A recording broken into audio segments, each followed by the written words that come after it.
Alors, nous reprenons les travaux. Nous accueillons maintenant le deuxième groupe de cette matinée avec l'Association des consommateurs pour la qualité de la construction. Merci.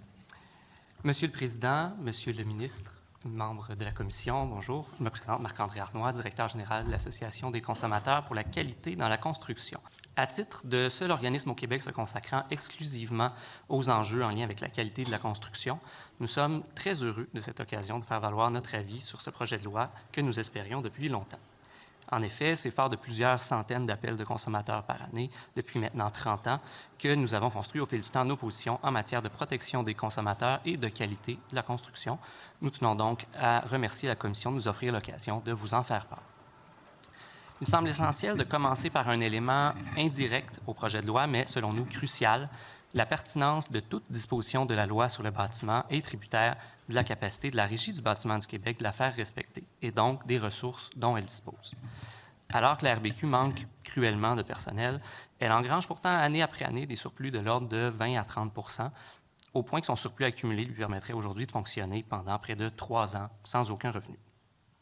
Ce n'est donc pas par manque de budget que la RBQ n'embauche pas, mais vraisemblablement parce que les cibles d'effectifs du secrétariat du Conseil du Trésor ne le lui permettent pas. C'est pourquoi nous étions particulièrement déçus d'entendre en conférence de presse qu'encore une fois, on lui refusait d'utiliser les ressources dont pourtant elle dispose pour se doter du personnel dont elle a sérieusement besoin. Bien que cet élément ne dépende pas du projet de loi, il nous semblait essentiel de le mettre de l'avant, puisque toute pertinente que puissent être les dispositions proposées, elles demeureront de peu d'utilité si la RBQ n'est pas en mesure de les faire respecter. Une fois que cela est dit, tout en saluant nombre de dispositions très pertinentes du projet de loi, il demeure plusieurs éléments que nous aimerions porter à votre attention et qui y sont plus directement reliés. Nous n'aurons d'ailleurs pas le temps de toutes les aborder, nous vous référons à notre mémoire pour compléter. D'abord, nous sommes très heureux de voir le ministre s'orienter vers la formation initiale obligatoire des entrepreneurs en construction. Il faut, selon nous, que l'ensemble des futurs entrepreneurs y soient assujettis. L'article n'étant pas explicite à cet égard, on peut se demander s'il y aura des exceptions. D'ailleurs, nous dénonçons depuis plusieurs années que les répondants d'une sous-catégorie de licence de l'annexe 3 sont exemptés de l'examen en exécution de travaux. Dans ces domaines, rien ne permet à la RBQ d'affirmer que les entrepreneurs sont qualifiés sur le plan technique. Il s'agit d'une exemption qui impacte particulièrement le consommateur puisque l'essentiel des travaux de rénovation domiciliaire est compris dans l'annexe 3. Nous espérons évidemment que ceux-ci seront visés par la formation initiale obligatoire. De même, il nous semble que devrait être abrogé l'article 3.2.4 du règlement d'application qui vient exempter de l'examen en exécution de travaux.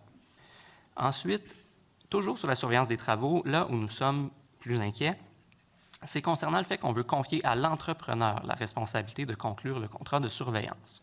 Bien qu'on soit tout à fait d'accord que la surveillance des travaux profite à tous les acteurs, y compris à l'entrepreneur, c'est bien sûr avant tout le client qu'elle vise à protéger.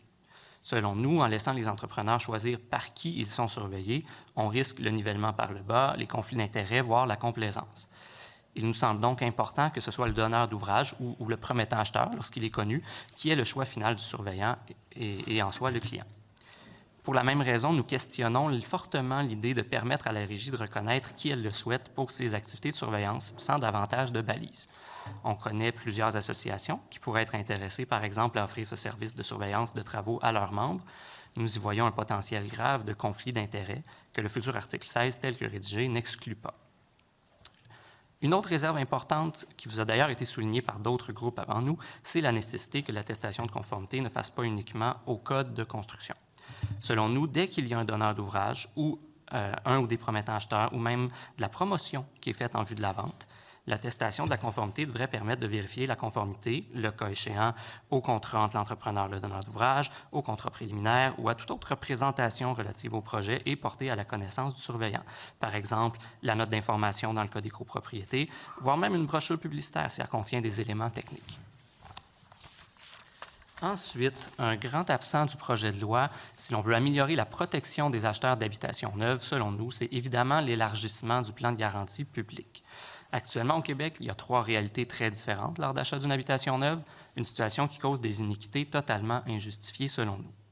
D'abord, dans l'essentiel du petit bâtiment résidentiel neuf, les acheteurs sont relativement bien protégés par le plan public obligatoire. Cependant, pour les habitations qui ne sont pas assujetties au plan public, il y a 2 scénarios. Soit l'entrepreneur choisit volontairement d'adhérer à un plan de garantie privé, lesquels ne sont pas soumis aux mêmes exigences que l'administrateur public, soit l'acheteur n'est carrément protégé par aucun plan de garantie.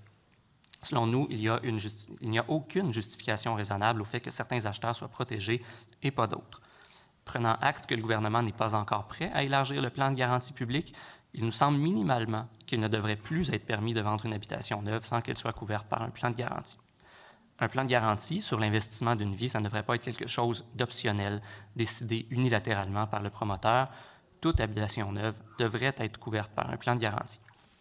Également, les plans privés devraient être contraints à des conditions au moins équivalentes à celles du plan public, aussi bien en termes de protection, de modalités de réclamation ou de solidité financière. Ensuite, concernant le système de cautionnement de la régie, nous accueillons très favorablement l'article 15 qui retire l'exemption des entrepreneurs assujettis au plan de garantie.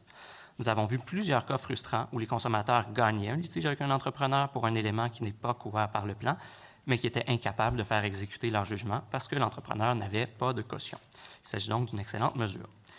Néanmoins, il nous semble essentiel de réitérer que les montants des cautionnements sont très insuffisants et ne couvrent pas assez large, tel que l'avait constaté la vérificatrice générale du Québec en juin 2021. Pour conclure, malgré nos nombreux commentaires, ce projet de loi nous semble, dans les grandes lignes, compatible avec une amélioration tangible de la qualité de la construction au Québec. Sa pertinence dépendra cependant très largement de 2 éléments: l'ambition dont la RBQ fera preuve dans l'élaboration de son règlement, puis les ressources dont la RBQ disposera pour faire appliquer ces dispositions. Merci beaucoup pour votre attention. Alors, merci beaucoup pour votre apport à la commission. Alors, nous allons maintenant passer une période d'échange avec le ministre. Monsieur le ministre, vous avez la parole. Oui, merci, Monsieur le Président. D'emblée, merci. C'est une excellente présentation, Marc-André. Bon, la rénovation, je pense que vous faisiez référence aux travaux de rénovation.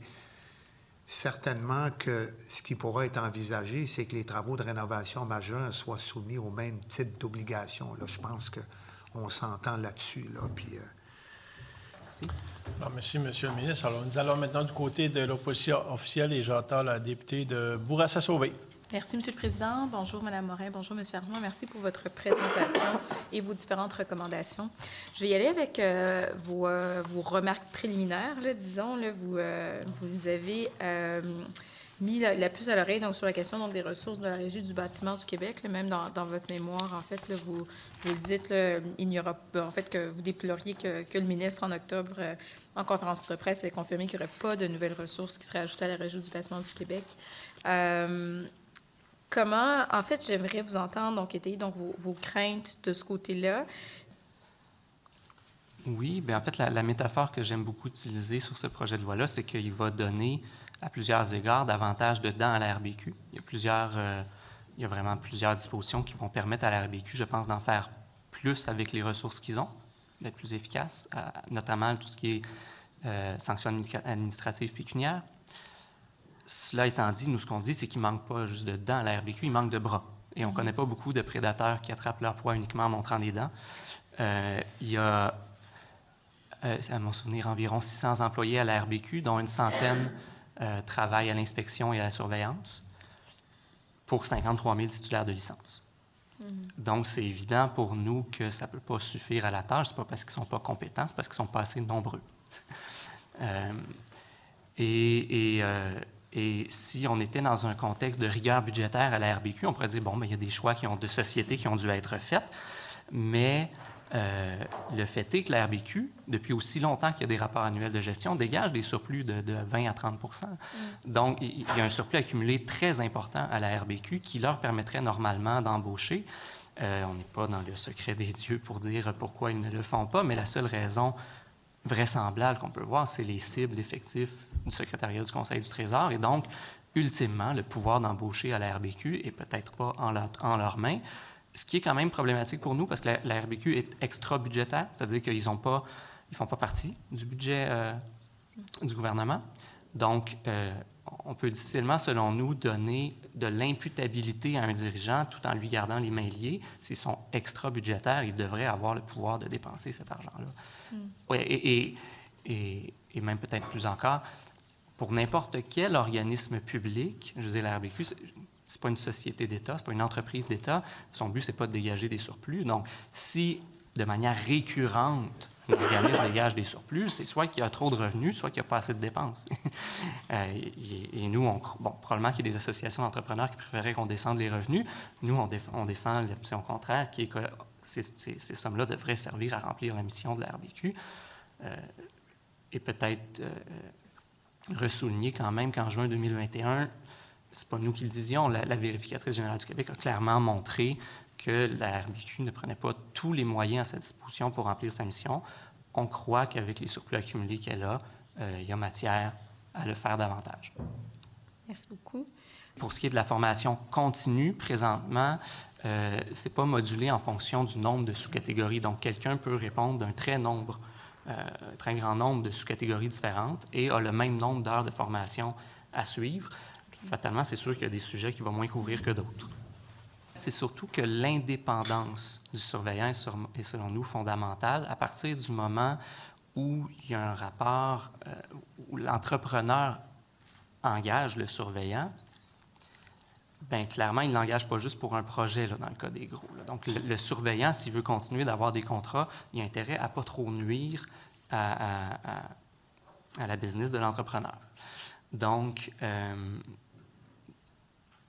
même très bien intentionné, l'entrepreneur se trouve quand même en situation de conflit d'intérêts. On a vu ce que ça a donné, ce que ça donne encore entre les courtiers immobiliers et les inspecteurs en bâtiment, par exemple, ou si un inspecteur qui est régulièrement référé par un courtier fait tomber des ventes parce qu'il est peut-être trop alarmiste, bien, il ne sera plus référé par le courtier. Donc, on voudrait surtout éviter de reproduire ce système-là dans la surveillance des travaux où un surveillant n'a pas intérêt à être trop rigoureux s'il veut continuer d'être engagé. D'accord. Je vous entends. Ensuite, il y a une question que j'ai peu le temps de poser donc, au groupe précédent, donc en ce qui a trait à la conformité aux plans et devis. Là, si j'ai bien compris donc, votre propos, donc vous dites qu'il faudrait que l'attestation de conformité donc, est autre chose.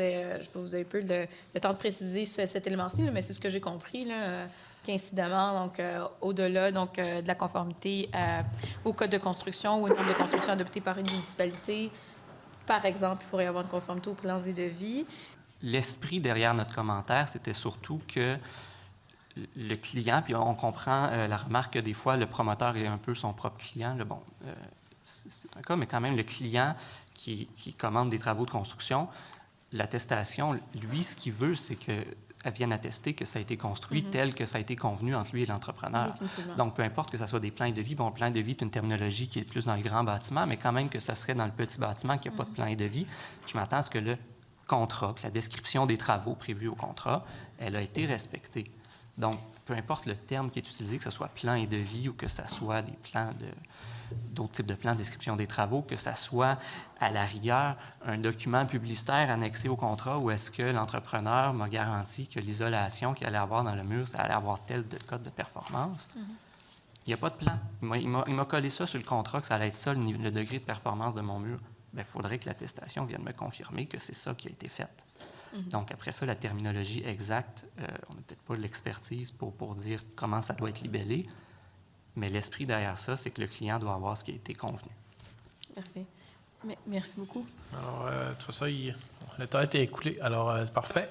Alors, nous allons maintenant du côté de la deuxième opposition avec le député de Hochelaga-Maisonneuve. Merci, M. le Président. Bonjour à vous deux. Est-ce qu'on en pogne assez des personnes fautives comme ça? Est-ce que vous avez plaidé qu'il y ait plus d'inspecteurs? Oui, exactement. Est-ce que votre impression, c'est qu'on embaucherait plus d'inspecteurs et nécessairement on en pognerait plus? En fait, c'est pas uniquement... on parle beaucoup des inspections, en particulier parce qu'on parle beaucoup de qualité de la construction, mais les entrepreneurs fautifs ne le sont pas nécessairement toujours sur la qualité. Des fois, c'est des questions vraiment de probité. Et c'est peut-être davantage d'enquêteurs dont il peut avoir besoin des fois à la RBQ. Surtout si un solide système de surveillance des travaux, on peut penser que les inspections de la RBQ vont être encore importantes, mais ils vont être moins essentielles à certains égards. Mais les enquêteurs, pour vraiment sévir contre ceux qui, pour X raisons, choisissent d'éviter la loi, ça va demeurer, je pense, critique. OK. Merci beaucoup. Merci.